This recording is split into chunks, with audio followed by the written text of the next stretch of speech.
Let's take a minute and talk about bound angle forward fold. In Sanskrit, it's called Baddha Konasana, forward fold. And in this gentle, easy stretch, we're really targeting the inner thighs, inner hips, outer thighs, outer hips, and an extreme opening in your lower back. It feels so good.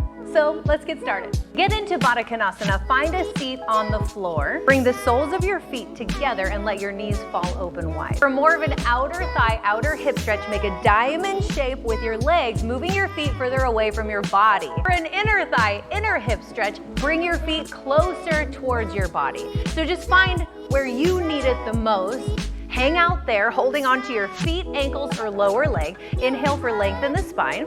Exhale, fold. Keep your elbows to the inside of your knees as you fold forward, and then release the crown of the head down.